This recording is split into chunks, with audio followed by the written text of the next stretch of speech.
Merci, merci, merci. Vous allez bien? Vous allez très bien?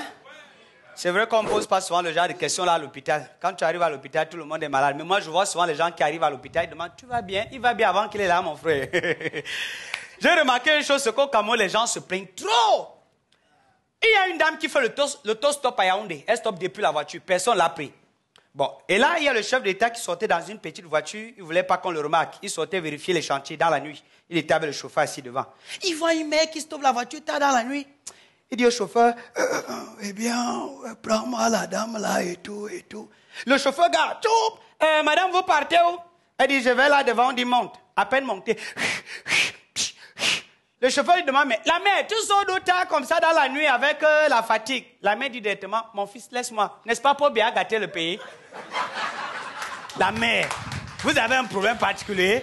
Même quand elle te porte dans la voiture, vraiment, les gens sont terribles. Moi-même, j'ai fait le toast-stop, hein. J'ai fait le toast-stop, mais c'était la période qu'on avait volé ma voiture avec le chauffeur dedans. Je vous assure, l'autre jour, je suis allé à l'hôtel Ndé pour acheter la voiture. C'était tellement cher que j'ai d'abord avancé l'argent, on m'a donné les clés. Ouais, même les clés, là, je marche avec partout. Je stoppais dans la voiture pour aller à une manifestation. Je suis là, je stoppe la voiture. Vous connaissez les artistes au Cameroun, même quand il n'y a rien, ils jouent au charismatique. Je stoppe, le gars me regarde, il dit, ah, pareil, hein. Tu ne proposes même pas, tu ne dis rien. Le gars passe. C'est un ami qui est venu me prendre après une longue attente. Et pendant que moi j'attendais, il y avait un gars à côté là, c'était un infirme, un boiteux. Le gars était comme ça avec son bâton, il attendait la moto. Il stoppe le Ben Skinner. Le Ben Skinner veut garer net à côté de lui, mais il voit un gars avec un gros bâton. Le gars accélère un peu, gars devant. Il demande, mon frère, tu pars où? Le gars il dit, laisse-moi Ndokoti s'il te plaît. Il dit, Ndokoti, hein? Et tu fais quoi dans l'obscurité avec le gros bâton là? Le gars il dit, mon frère, vraiment, je suis infime, je suis boiteux. Il dit, boiteux, hein?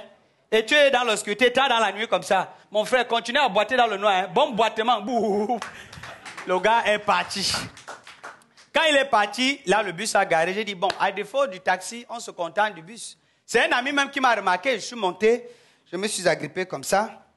Et là, devant moi, il y a un monsieur aussi qui avait pris la même position, mais sauf qu'on voyait ses billets d'argent comme ça.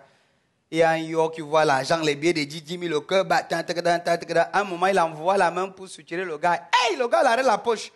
Petit frère, tu me soutires?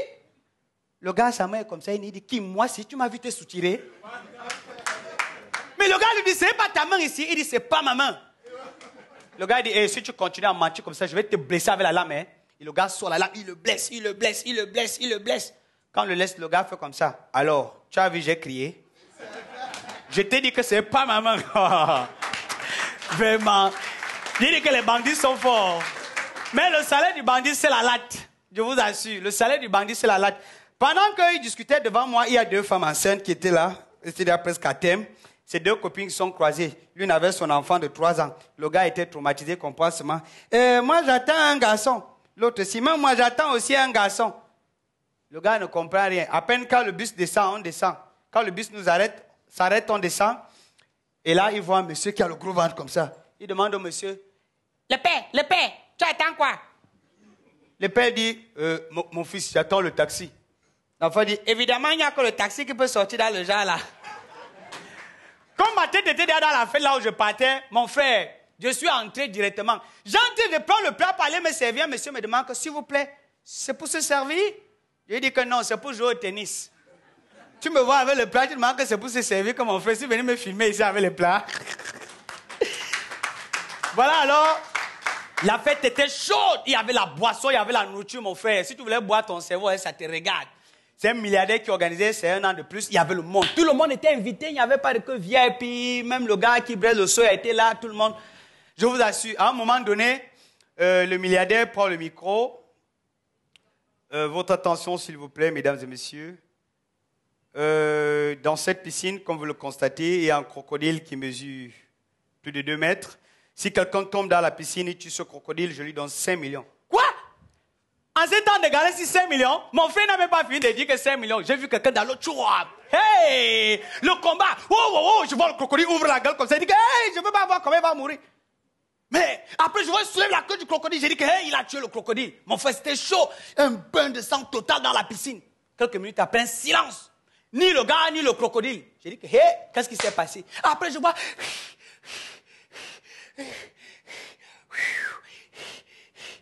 Le milliardaire lui dit, voilà, tu as tué le crocodile, je te donne tes 5 millions. Le gars dit, je ne veux pas ton argent. Il dit, bon, ok, je te donne une maison d'une valeur de 10 millions. Je ne veux pas ton maison. Ok, je te donne ma voiture, elle coûte 50 millions. Je ne veux pas ton voiture.